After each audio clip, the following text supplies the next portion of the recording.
Yo considero que los derechos son puras abstracciones, puros inventos mentales nuestros, hay ideas, que las usamos para protegernos sobre todo de cosas que no queremos que sucedan.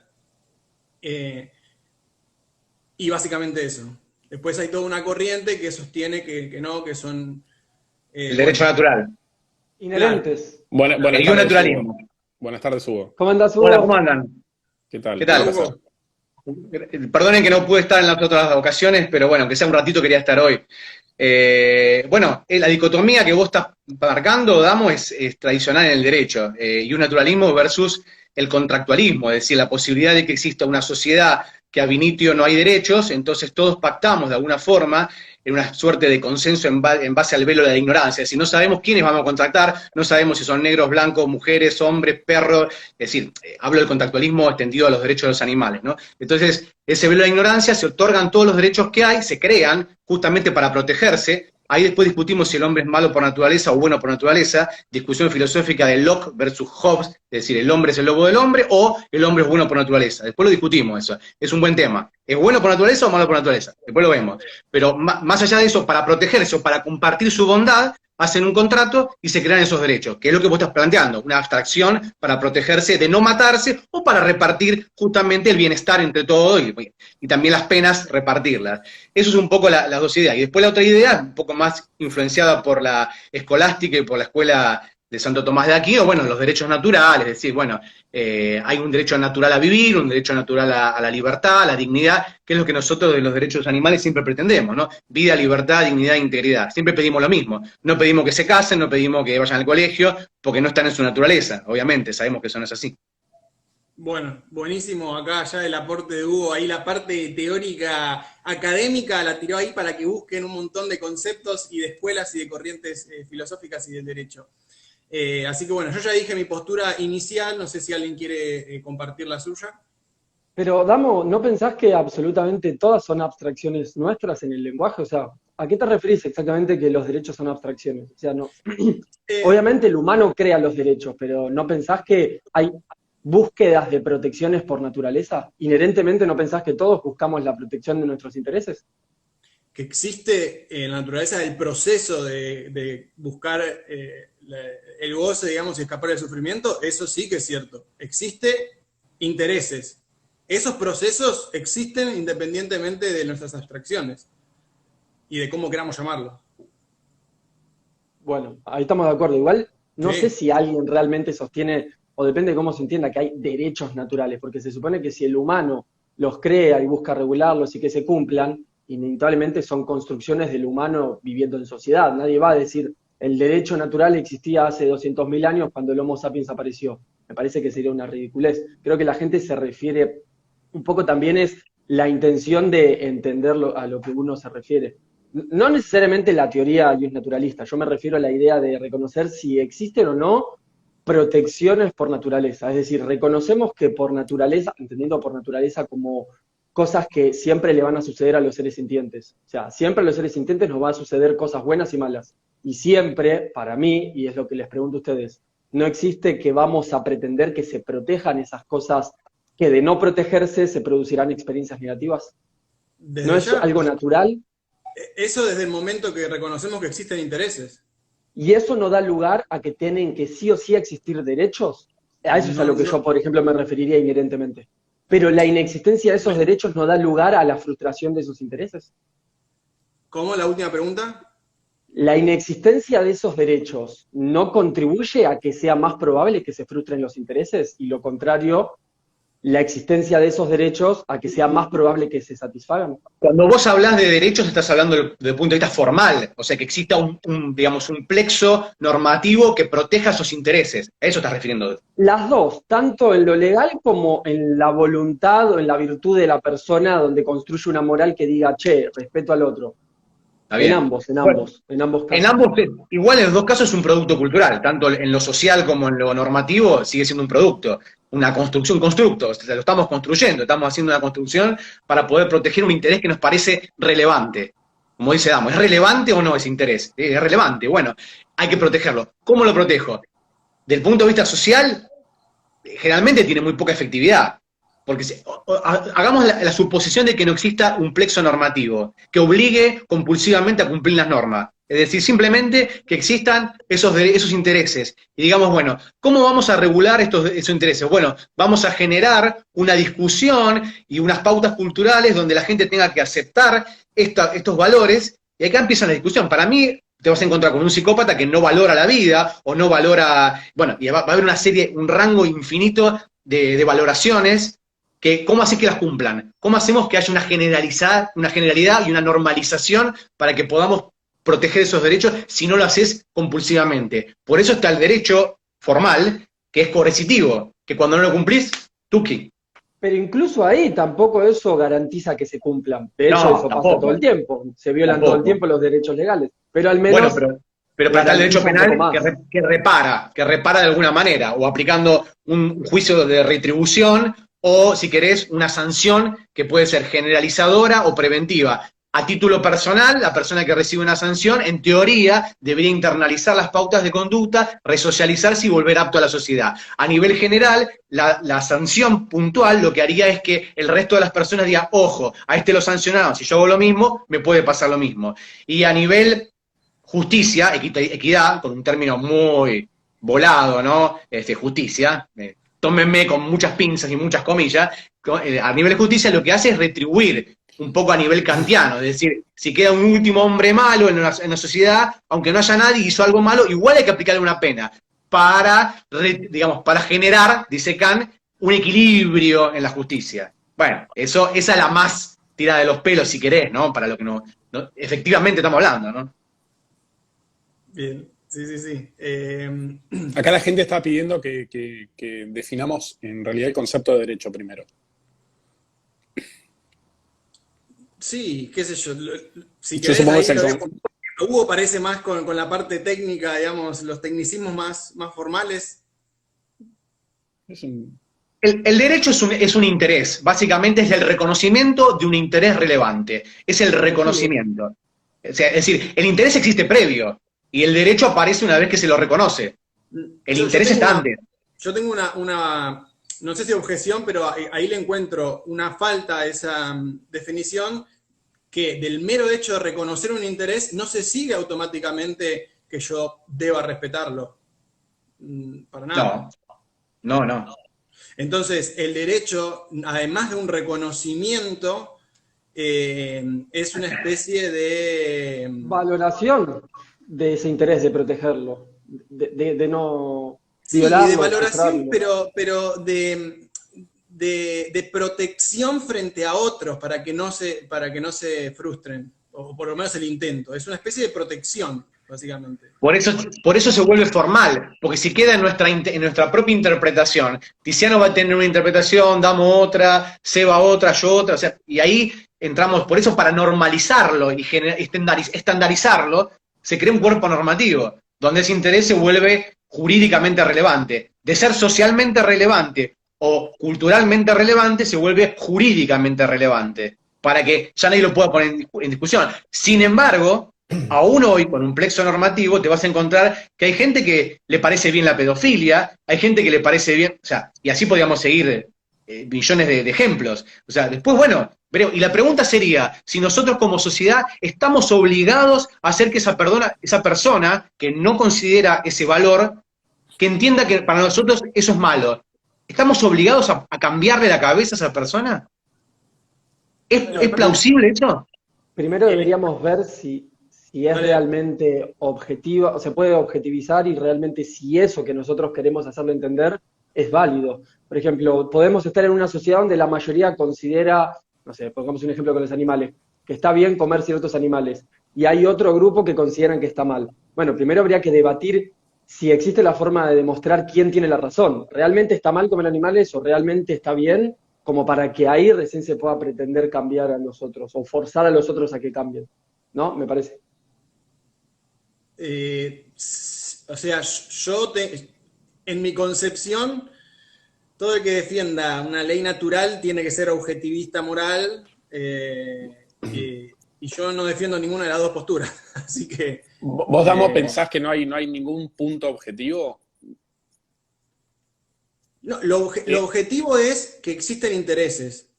O sea, pero te pregunto nomás. Esto y hay otra cosa objetiva, ponele. O quizás relativamente objetiva. Retón. Y es que existen cosas que tienden a satisfacer esos intereses y cosas que tienden a frustrar esos intereses. Esas dos premisas, digamos, las tendencias y la existencia de los intereses, me parece sí es algo objetivo, digamos. Te pregunto nomás. Hace un tiempo yo estaba leyendo sobre el principio de identidad, que tengo entendido que se deriva del uso de la lógica también, del razonamiento, como la matemática. Y este principio de identidad indicaba que si yo como ser sintiente, al tener intereses y estos intereses ser frustrados, puedo interpretar o inferir que otro ser sintiente, al ver sus intereses también frustrados, entonces siente ese prejuicio. Entonces yo te pregunto, ¿no podríamos utilizar ya eso como un punto objetivo? O sea, ya sabemos que todo lo que frustre nuestros intereses, digamos, es malo de alguna manera. Y todo lo que lo satisfaga es bueno. Es malo para quien lo sufre. Sí. Sí, claro. Sí, pero Ahora, tus intereses... Digo, Sí, que damos. se sigue que otro individuo lo tenga que respetar, lo va a tener que respetar o va a tener que incluirlo en sus, digamos, premisas morales o sus pensamientos morales, si a ese individuo le importa el sufrimiento ajeno. Si no le importa el sufrimiento ajeno, chao. Y no necesariamente que vos disfrutes de algo o que lo que para vos sea bueno puede ser que implique algo malo para otro, un disvalor para otro. Además. Sí, totalmente. O sea, ahí hay un montón de cuestiones contrapuestas que no veo una forma objetiva de solucionarlo.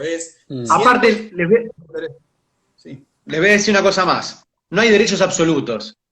Aun cuando hablamos de la vida, de libertad, no hay derechos absolutos. Porque la propia ley te dice que en el caso de que vos te encuentres bajo una agresión ilegítima y haya una necesidad racional del medio empleado para defenderte y vos no hayas participado de esa agresión, te da la posibilidad de defenderte, incluso de matar. Entonces no hay un derecho absoluto. Ninguno de los derechos, aún del punto de vista formal, son absolutos. Son relativos. Ni siquiera el derecho a la vida. El derecho te autoriza a matar. El derecho te autoriza a matar, bajo estas condiciones, pero el derecho te autoriza a matar. Le meto más problemas al tema. Buen punto, buen punto.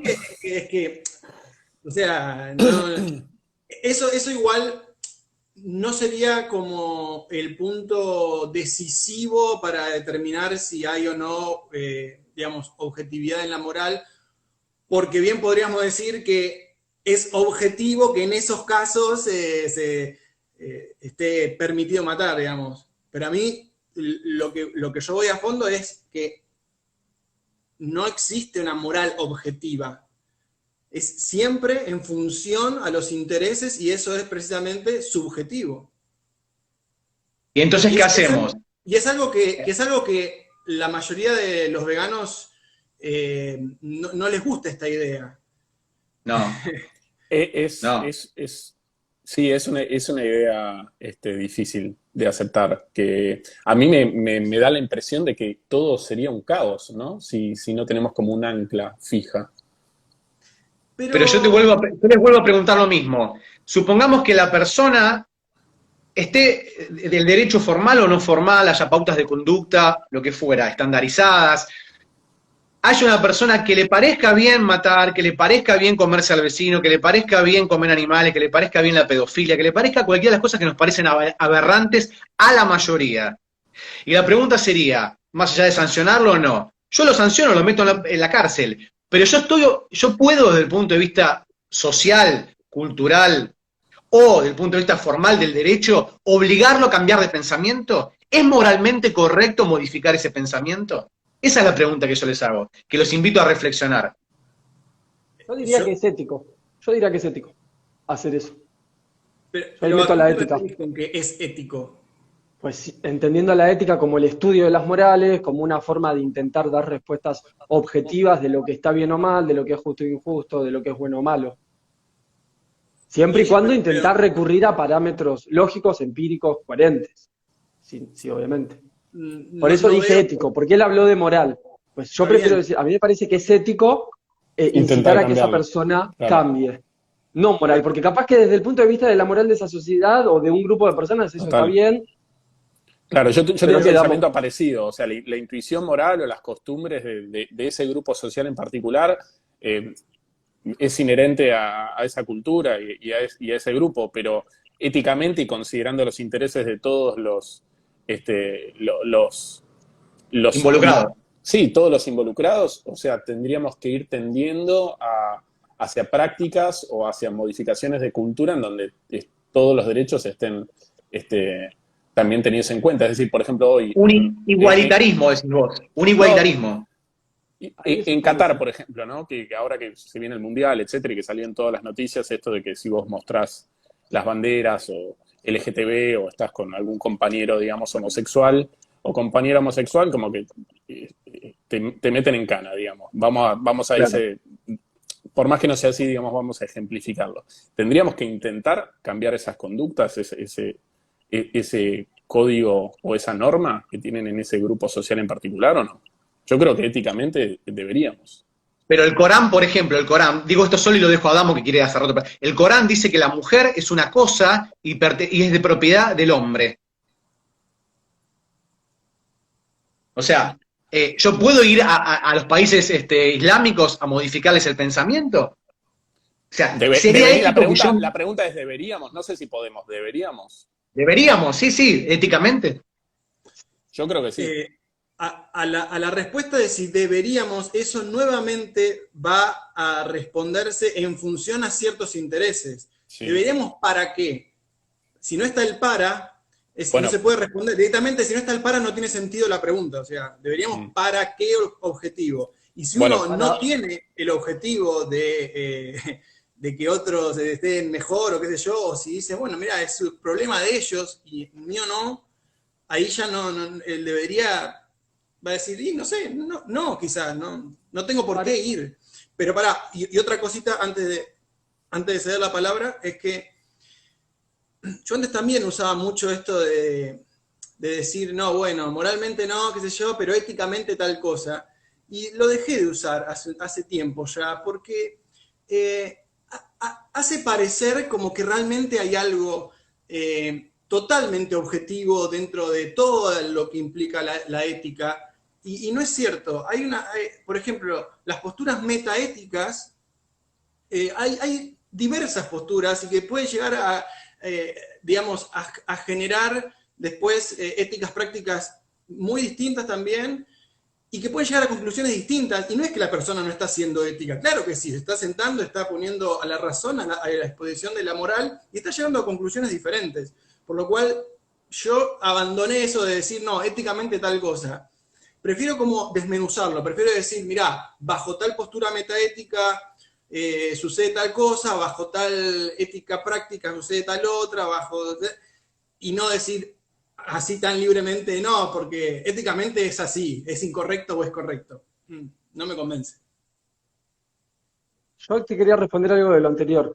Ese para qué, pues me parece a mí que una buena respuesta a ese para qué sería para lograr el mayor bien para el mayor número de individuos posibles, por ejemplo. Entonces, a mí personalmente me parece que lo más probable es que cambiar esas ideas de esa creencia del Corán, donde la mujer es vista de una forma que probablemente aumente las posibilidades de perjudicarla más, pues cambiar eso parecería a primera instancia que disminuiría el riesgo del perjuicio hacia la mujer porque cambiaría esa forma de mirarla, de verla como una cosa o restarle valor o restarle derechos. Entonces, si se cambia esa idea del Corán y se ve a la mujer como un sujeto de derecho con el mismo valor que, por ejemplo, un hombre, pues entonces eso a primera instancia parecería que aumenta considerablemente las posibilidades de que la mayor cantidad de mujeres posibles, al menos bajo esa creencia, tengan una vida más satisfactoria. Entonces, ese me parece un argumento éticamente válido para decir, che, me parece que si se pudiese ir allá y cambiar esas ideas del Corán,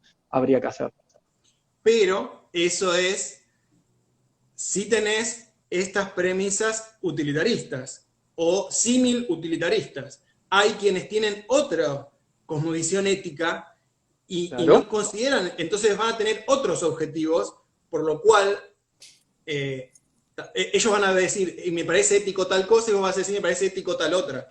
Pero sigue siendo debatible. No, yo creo que la ética siempre va a tener argumentos más lógicos, más coherentes o más probables que otros. Es debatible. Si tus argumentos de por qué el Corán no tiene que cambiar, no sé, se presentan y eso se somete a un juicio, o sea, un juicio, no un debate, y se ponen los otros argumentos como los que puse yo recién, yo creo que sí se puede llegar a sacar conclusiones de cuál es más válido, más justo, más coherente. Por ejemplo, vos me podés decir tus argumentos para que eso no cambie, y uno analiza tus argumentos y dice, pero los argumentos de Damo se sujetan a sus creencias de ser conservador y que no le importa realmente lo que le pase a esas mujeres.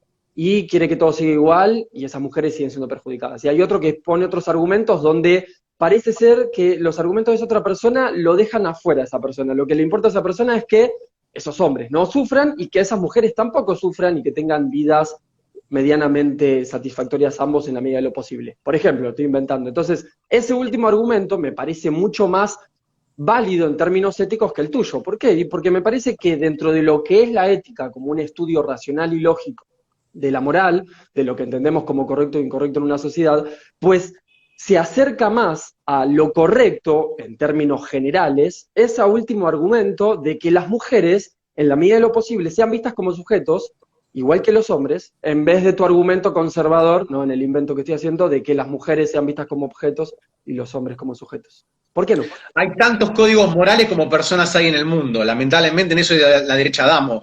Lamentablemente, es decir, no hay una moral unívoca, no hay un único concepto moral, no hay un único código ético, y siempre se sujeta a los intereses de cada grupo. Es decir, si los islámicos consideran que sus intereses primordiales es el patriarcado, lo van a defender con uñas y dientes y con bombas molotov. Y es así, el problema es este, acá el agronegocio va a defender, por más que nosotros sigamos propiciando la consideración moral de los animales que son sintientes y conscientes, ellos van a seguir sosteniendo su agronegocio y no lo van a cambiar. Lo que vamos a ver, creo que lo inmediato, es un bienetarismo, no un abolicionismo. No lo vamos a ver ni estos nietos, lamentablemente, lo digo con todo el dolor, eso, no creo que lo veamos. Pero son los intereses que están en juego.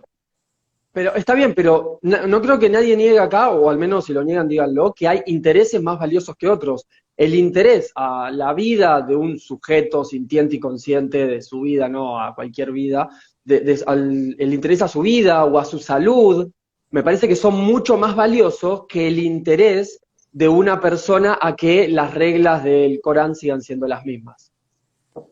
Así como tu interés a comerte un asado no es el mismo que tu interés a comer. Es más valioso tu interés a comer que tu interés al asado, por ejemplo. Yo a eso me refiero. Yo respecto a las comparaciones de las valoraciones, vengo también teniendo grandes cambios en lo que considero. Eso tiene que ver con lo que yo dije la otra vez, que antes me consideraba abiertamente utilitarista, pero el ser utilitarista presupone tener un método para poder comparar las experiencias sintientes y el goce y el sufrimiento y poder hacer como cálculos algebraicos de eso, y me encantaría que se pudiera, me recontra encantaría, o sea, estoy viendo cómo puedo hacerlo, hasta no saber hacerlo, tengo que reconocer que eso no es factible, es pura ficción, espectacular, me encantaría, pero es pura ficción, por lo cual, decir que algo es, que cierto interés es objetivamente más valioso que el otro, yo considero que eso es no decir nada. Es como decir, un dios es mejor que otro dios. No estoy diciendo eso, vamos, no. La comparación que acabas de hacer no tiene que ver. Más valiosos que otro, dijiste. Sí, y eso va a ser en función de cuánto eso aumenta el riesgo del padecimiento o satisfacción en tu vida. Vos no podés vivir sin comer, pero sí podés vivir sin comer ciertas cosas. Vos podés vivir sin creer que la mujer es un objeto. Pero esa mujer no puede vivir dignamente si vos crees eso y se lo impones.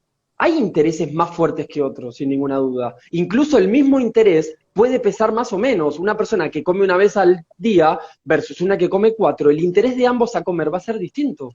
No me puedes decir que no hay diferentes valores del interés. Una cosa es uno mismo poner sus propios intereses en una escala y decir, bueno, me interesa más esto, me interesa más lo otro. Otra cosa es poder hacer comparaciones de manera interpersonales, es decir, tu goce por comer carne es menor que el sufrimiento de los seres sintientes que implica esa hamburguesa. Me encantaría poder demostrarlo, no lo puedo demostrar. Lo que sí puedo decir es, a mí me importa más satisfacer, digamos, y proteger esos intereses del animal que proteger tu interés de satisfacer un determinado sabor. A mí me importa más eso, pero no lo puedo de compararlo objetivamente. Siguiendo lo que vos estás diciendo, Damo, y un poco para responder o para meter un poco más de inquietudes al respecto de lo que está diciendo Tiziano, es cierto que vos lo estás considerando y decís, sí, efectivamente los intereses de esa mujer que es cosificada obviamente tienen que estar por encima del interés que tiene ese hombre del Islam de someterla. Está bien, perfecto. Pero yo te pongo otro ejemplo, te quito y te veas el fundamento por qué determinados intereses no se pueden medir en función de otros, que para vos te pueden parecer superfluos, irrisorios, y sin embargo para esa persona que los valora son determinantes y se juegan la vida. Por ejemplo, los testigos de Jehová no aceptan transfusiones de sangre, y no aceptan transfusiones de sangre porque consideran que en la sangre, según una interpretación que hacen en la Biblia, está su alma. Entonces, en el caso de una niña que estaba a punto de morir, necesitaba una transfusión sí o sí, y los médicos decían, si no la transfundimos se va a morir, los padres dijeron no. Entonces estaba por un lado los intereses del médico, que tiene que ir a un juramento hipocrático, que tiene que defender la vida a ultranza, están los intereses de la salud de esa niña que iba a morir cuando era fácilmente solucionable con una transfusión, y están los intereses de esa familia en la cual su religión y su convicción religiosa íntima es que si ingresaba una sangre de otra persona, se contaminaba su alma para toda la eternidad. ¿Cuál es el interés que pesa más? Para esa gente, ese último, de que bueno, por eso, prefieren que entonces muera. siempre tenés que mirar subjetivamente cuál es muy difícil hacer una escala de valores y decir, este pesa más. Es como dice Damo, es el interés mirado a través de lo subjetivo. Quien lo examina tendrá una relevancia mayor. ¿Cómo terminó ese caso? ¿Murió? No, creo, si yo no mal lo recuerdo, yo conozco uno que obligatoriamente la transfundieron igual. Yo conozco un caso que no, pero no sé dónde. Y el otro que murió. Hubo dos casos, uno que murió y otro que lo transfundieron obligatoriamente, compulsivamente. Pero después uno de los casos llegó a la Corte Suprema de Justicia y ampararon el derecho a la elección de lo que se llama la autonomía de la voluntad, la libertad de conciencia, que se puso por encima del derecho a la salud. Ahí sí, ¿ves? La Corte hizo un juego de valores, dijo, la libertad de conciencia o la autonomía de la voluntad está por encima del derecho incluso a la vida. Sí, Seba, no sé, tuvo ahí un inconveniente. Y ojo, igual está muy bueno lo que decís. Primero que debe haber un montón de casos, no solo esos dos, un montón de casos sí, así. Sí. Y ojo, porque la resolución, eso de la justicia, no implica que haya una forma objetiva de medir esos intereses. Implica que los que tomaron la decisión se pusieron de acuerdo en establecer esa escala.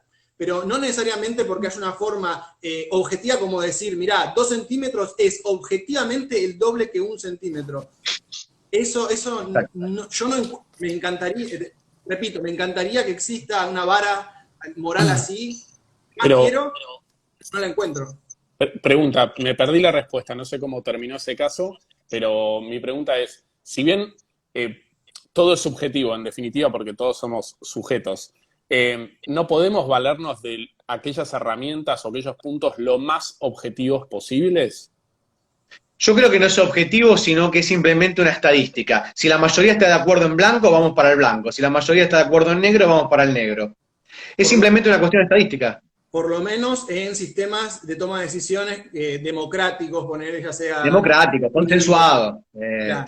En un contrato democrático reina la mayoría. Si la mayoría está en acuerdo de que la mujer tiene que votar, la mujer, y no votaba, se va a sacar una ley para que la mujer vote, y se modifica un paradigma cultural donde la mujer no votaba. Pero es una cuestión, y va a haber personas que van a seguir sosteniendo que la mujer no debería votar, por ejemplo, ¿no?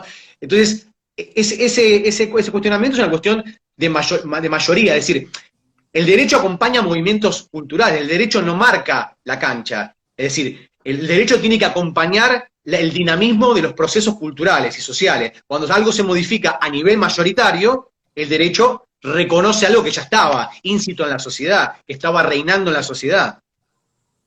Tal cual. Perdón, pero sigo en desacuerdo con algo. De hecho, yo creo que sí se puede resolver objetivamente el caso que dio Hugo. Porque, ¿por qué razón puede alguien justificar que los intereses de esos padres y madre, que se supone que son los tutores que deben velar por el bienestar y la dignidad de ese hijo o hija que está bajo su responsabilidad, van a priorizar lo que sea, en este caso la creencia religiosa, por sobre el interés fundamental de la vida de la hija o el hijo que está ahí que requiere la transfusión de sangre? O sea, si utilizamos a la ética como herramienta, independientemente de todas las éticas que existen en el mundo, tomamos a la ética y decimos, ok, empecemos a estudiar la moral de esa sociedad, la moral del papá y de la mamá, la moral religiosa del papá y la mamá, la moral del médico, todas esas morales que cada uno tiene, sus valores, y empecemos a intentar dar con la respuesta que sea más coherente, si se quiere, a los intereses de quienes están en juego, que vos vas a decir, ok, son los intereses del papá y la mamá, también son los intereses del médico por salvar al paciente, el papá y la mamá porque no tenga una vida en el infierno o una vida contaminada de su hija, o el interés de la hija por seguir viviendo. Ahí lo que más importa es el interés de la hija por seguir viviendo. ¿Por qué? ¿Por qué importa más? Porque ¿Y vos por qué? considerás que... Es su Porque para vida. pero esas personas consideran que la vida esta terrenal no vale nada, que la vida que realmente vale la pena vivir es la posterior, la postterrena, la vida Pero espiritual, la que viene después de la muerte. Entonces Sí, no les yo lo importa entiendo. morir. Yo lo Entonces, entiendo, pero lo entiendo todo eso, Hugo, pero ¿por qué van a anteponer eso por sobre los intereses de su hijo? Ahora, si su hijo o hija dice que no quiere hacerse la transfusión de sangre, bueno, No, ahí no sí ya no quería. tengo nada que argumentar.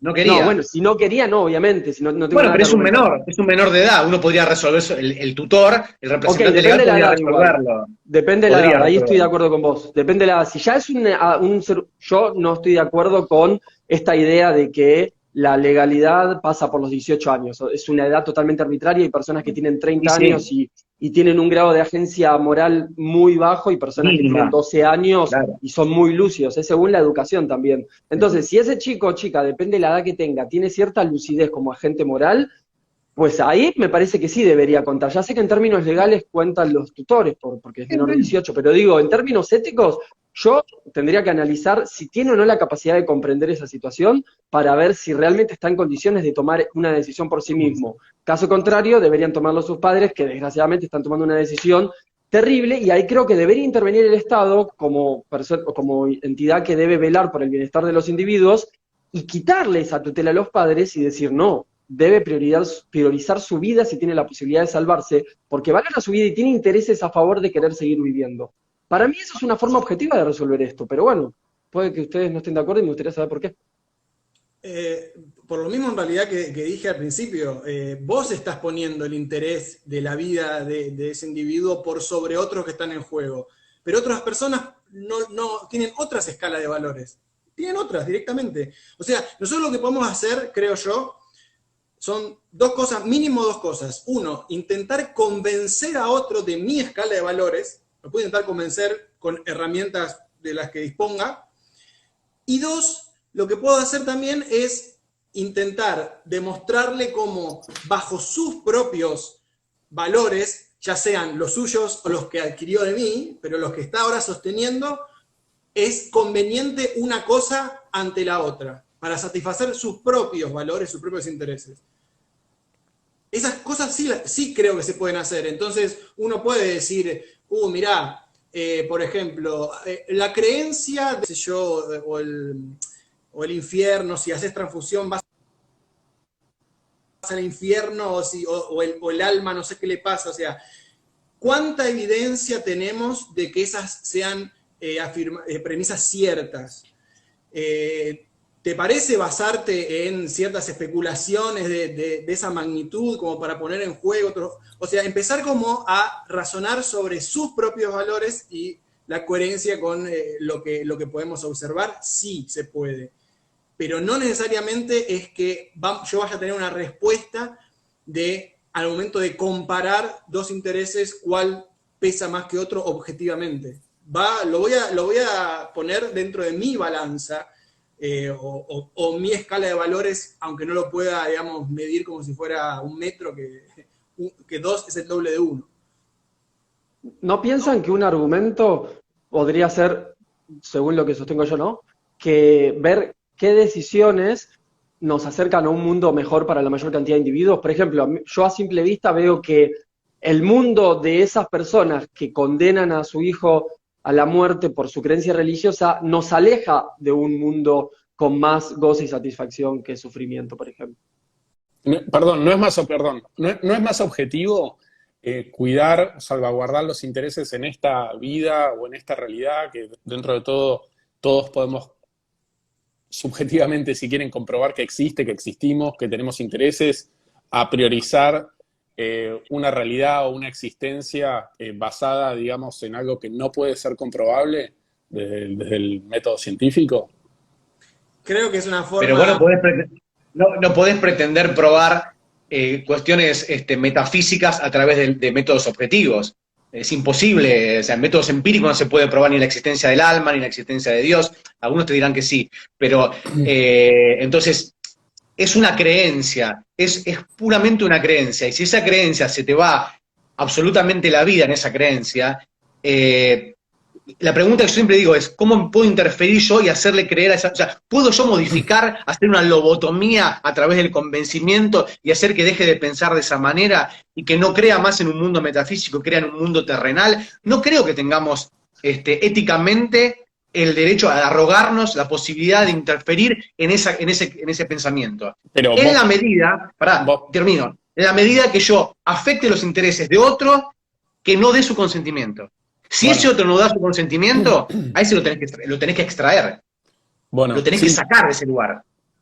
Ok, esto de interferir o no, o sea, digamos que el ejemplo que citaste de esta chica, digamos que ella estaba a favor de tener esa transfusión, ¿no? Y por ende seguir con vida. No, pará, ¿a favor o en contra de la transfusión? No, por eso. Estaba en contra de sus padres, es decir, ella quería seguir con vida, quería...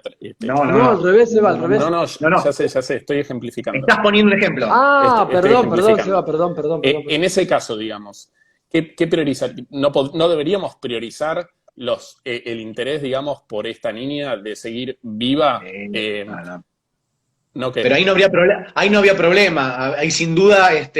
los tribunales resolverían a favor porque no puede primar, no sé qué edad tiene la chica, ponerle que tuviera 14, 15, 13, 12, no importa, va a priorizar que ella quiere seguir con vida, hay un pacto internacional de los derechos del niño, o sea, no habría problema. El problema es cuando, digamos, en bloque, toda la familia y el niño tenían esta postura, entonces... Y el médico informaba que si no se hacía la transfusión se moría, ¿no? Entonces se prioriza la libertad de creencia o la autonomía de voluntad, la libertad de conciencia, frente al derecho a la vida. No, igual creo que ahí nos estamos tengo una duda. Respondé, Damo, pero tengo una duda. O sea, hago una pregunta y respondé. El debate no es solamente sobre si es judicial o legal, también es filosófico, o sea, no estamos hablando solamente de las posibilidades que tenemos dentro del marco legal, también hablamos dentro del entendimiento de si hay algo objetivo o no, ¿correcto? Exactamente. Primero estamos discutiendo desde el punto de vista objetivo si algo es éticamente más probable o positivo o negativo, o sea, estamos hablando de eso. Porque tu última respuesta recién me hizo dudar, porque sentí que solo hablabas de la parte judicial, por eso. No. Dije cómo se resolvió, pero obviamente el trasfondo, y también cuando tiene que resolver un tribunal, tiene que resolver en una escala de valores que es ética. Es decir, tiene que tomar a ver, el derecho es conflicto de intereses. Exacto. Ni más ni menos que eso. El derecho es conflicto de intereses. Cuando se produce un conflicto hay que resolverlo. Es eso, ni más ni menos que eso. Bueno, pero déjame hacerte una consulta. Digamos que el caso en cuestión no es el que vos contaste, sino que es el de una niña que sí quiere aceptar la transfusión, pero es menor de edad. Y los padres no están de acuerdo. Pero no está por encima la patria potestad que el derecho a la vida. Otra vez es un conflicto. El conflicto de intereses se resuelve justamente por jerarquía de intereses. Si vos tenés que...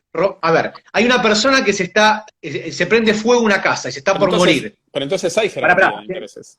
Hay jerarquía, pero para el derecho, vos me estás preguntando del derecho. O sea, vos tenés una casa que está prendiendo fuego y hay una persona adentro. Yo puedo agarrar y romper las ventanas y toda la casa la puedo romper para poder salvar a esa persona que está adentro. Yo estoy cometiendo un delito, el delito de daño, rompiendo una propiedad. ¿Pero para qué lo hago? Por un bien superior. Eso dice el derecho, para salvar la vida de otra persona. Ahí tenés una cosa y una vida humana. El derecho hace, frente a un interés, entre un conflicto, colisión de intereses, elige. El derecho tiene que elegir y elige lo que le parece cuál es un bien superior, en detrimento de uno menor. Y, perdón, pregunta, digamos, ¿acorde a qué? ¿Qué tiene como referencia el derecho para priorizar un interés sobre otro? Antropocentrismo moral. Siempre está primero el ser humano. El humano es la medida de todas las cosas. Sí, pero cuando hay conflictos entre intereses humanos... Y tenés que ver la situación, o sea, ahí por ejemplo el caso típico de la balsa, ¿no? Estamos Leonardo DiCaprio y Kate Winslet flotando luego que se hundió el Titanic. O sea, yo tengo la balsa, tengo la posibilidad de desecharlo a la persona y salvarme yo, entonces una vida humana contra otra vida humana. Bueno, en ese supuesto, la teoría del delito creo lo que se llama el concepto de estado de necesidad justificante. Perdón, exculpante. O sea, no te justifica, pero te atenúa la pena o te hace un menos reproche penal, porque te dice, en ese momento vos no se te podía exigir otra conducta. ¿Qué hago? Me ponen una pistola en la cabeza y dice, mate a esa persona. Y vos tenés, o mato o me matan a mí. No se te podía exigir, o sea, el derecho dice, no se le podía exigir otra conducta. Entonces, ¿es responsable? Sí, pero con una pena atenuada. No sería responsable por un homicidio consumado, sino por un homicidio atenuado, una pena reducida porque no se te podía exigir otra conducta. Todo el tiempo el derecho hace ese juego de valores. Ok, dos cositas respecto a eso. Una, creo que hay que, ojo con decir el derecho, porque quizás la ley acá dice una cosa, la ley en otro lugar dice otra, porque hay lugares donde es legal la pena de muerte, por ejemplo. Sí. Uy, me parece que tengo poca batería, a ver, pará. Uy, sí. Tengo que conectar esto. Y ya te digo la otra, Esperá que tenía dos cosas para decir al respecto. Mientras hablen si quieren, che. Bueno, pero le no, podemos pedir a la gente también, ¿no? Que vaya comentando. Sí, Cuáles la son gente sus igual opiniones. está comentando una banda. No, Para pero poder debatir en las entre ellos, me parece. preguntas, así damos, a ver después si hay. puede leer algunas.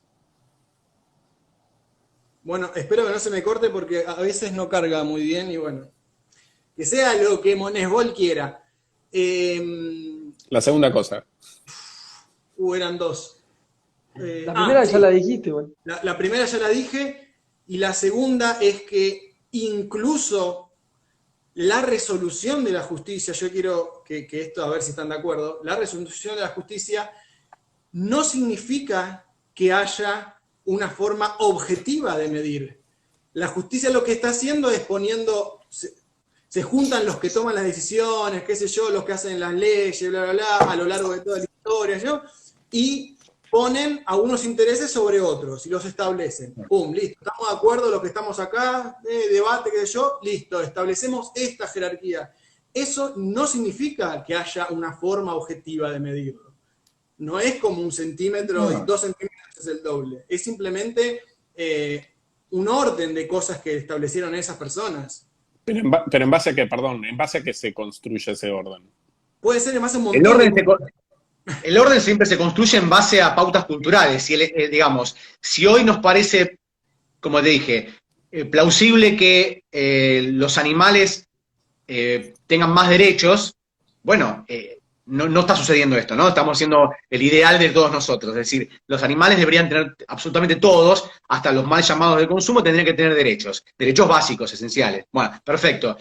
La mayoría piensa eso, es decir, hay un clamor popular, lo más probable es que los legisladores, cuando voten a favor de eso, como han votado en su momento determinadas leyes que responden a ese clamor, a esa necesidad popular, a ese avance en las pautas de conducta. Un poco es así, no hay otra respuesta. El derecho tiene que ir acompañando, las leyes tienen que ir acompañando las pautas culturales, los paradigmas culturales.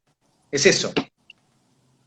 Es todo arbitrario, absolutamente arbitrario. Como hay países que aceptan la pena de muerte, como hay países que no aceptan el aborto, como hay países que sostienen, que hemos hablado, que la mujer es una cosa de propiedad del hombre, que sostienen el patriarcado. O sea, son jerarquías normativas que establecen las pautas culturales de esa sociedad en un lugar determinado, en un momento dado.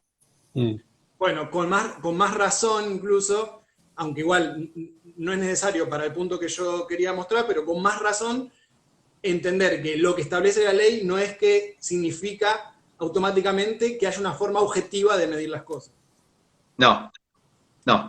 Ni que a veces sea lo correcto, porque antes, hasta hace 5 años atrás, hasta el día de hoy, la tenencia de estupefacientes para consumo personal está penada por la ley 23.737, y todos sabemos que, miren, ni siquiera hay una norma que lo modifique, pero la jurisprudencia ha dicho de que la posibilidad de que alguien pueda disponer sobre su propio cuerpo es justamente el principio de reserva de la Constitución Nacional. Entonces tenés una ley de derecho interno, la ley 23.737, contra la Constitución Nacional, que dice que las acciones privadas de los hombres, que en modo alguno ofendan la moral y el orden público, es decir, el principio de la autonomía y la libertad. Tenés una jerarquía normativa, la Constitución Nacional está arriba de todo y una ley de derecho interno por abajo. Entonces, que alguien consuma estupefacientes no es delito, aunque la ley lo siga diciendo. Pero hace 20 años atrás era delito y la gente iba presa por eso. Por tener un porro, por fumarse, o por tomar un raviol de cocaína. O sea, iba preso, aunque no afectara a terceros. Es decir, no había impacto en terceros, no había afectación ni la moralidad de otras personas, no estaba nada. Era en la esfera privada, y sin embargo la gente iba presa. Claro. ¿Qué pasó en el medio? Cambiaron las pautas culturales. Y bueno, y el derecho tiene que acompañar, y si no acompaña el derecho, acompaña la jurisprudencia. Por eso muchos fallos reconocen sujetos de derecho a los perros, a los gatos, a los monos, empiezan a ver que son seres sintientes y conscientes, porque van acompañando estos nuevos paradigmas. Es decir, nadie toleraría, así como no toleran ver que le peguen un perro en la calle, si vos pusieras una vaca o un ovillito de 1 año, que se lo come, y le estén pegando con un palo, la gente se volvería loca e intercedería para que eso no sucediera. Nadie lo quiere ver eso, nadie lo puede tolerar. Eso es el objetivo. Sí, igual ojo. No, tampoco es objetivo, porque bueno, hay un psicópata. No solo eso, vas a hacer lugares más rurales y ahí te hacen... Cuando vuelcan los camiones, todos habremos visto los videos que se infunden. Bueno, no hay nada de empatía ahí, está bien. Pero en términos generales, en la urbe, en la ciudad, el que viera eso, obviamente se viera conmocionado, lo más probable. Sí, estoy de acuerdo. Pero bueno, Tiziano, te veo ahí pensando a full. Se me está carburando el cerebro, se me está quemando, sí.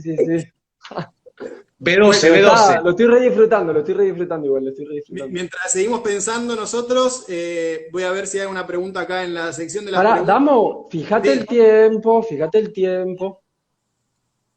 Uy, faltan 3 minutos. Bueno, ahí doy mi paso, me tengo que ir. En 3 minutos los dejo, muchachos. Gracias por haberme dejado entrar. Excelente, súper clarificante. La verdad. Ustedes son grosos. Los números 1 del veganismo.